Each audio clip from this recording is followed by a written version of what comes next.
3 countries in 6 days, including a meeting of APEC leaders. Chinese President Xi Jinping had a busy schedule during his tour of Ecuador, Peru and Chile, but apparently a very productive one. This is the 3rd time President Xi has visited Latin America since 2013, bringing the total of countries visited to 10.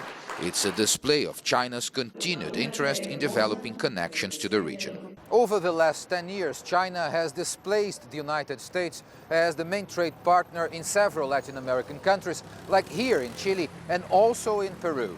In other nations, China has become a key foreign investor, as in the case of Ecuador. The Chinese-funded Coca-Codo-Sinclair hydroelectric is a prime example of several infrastructure projects built in Ecuador with the backing of China. It's the biggest in the country and it generates a third of Ecuador's energy needs. China is the main source of financing worldwide, and its relation with Ecuador serves as reference to other countries in the region. Chinese funding has helped us to change the shape of our energy generation and of the productive structure in our country.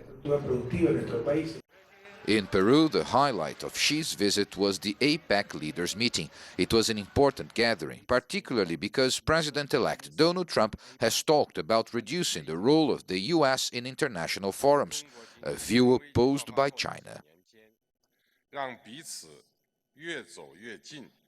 We need to commit ourselves to build a community with a shared future, and that should oblige us to come closer together than move apart.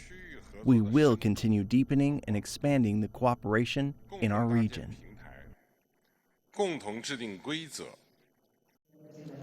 Chile was the last stop by the Chinese president. The 2 countries have a long-standing free trade agreement, which has already tripled exports and imports between the 2 sides of the Pacific in the past decade.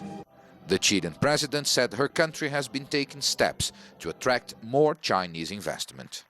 En mayo del 2016, el Banco Chino de Construcción. In May this year, the China Construction Bank was authorized to operate in Chile, which will open the way for them to invest in infrastructure in our country and will also facilitate financial exchanges between us. Comercial y la colaboración financiera entre nuestros países. Chinese ties with Latin America have been growing steadily, and this latest visit of the Chinese president to the region shows there is still much more expected.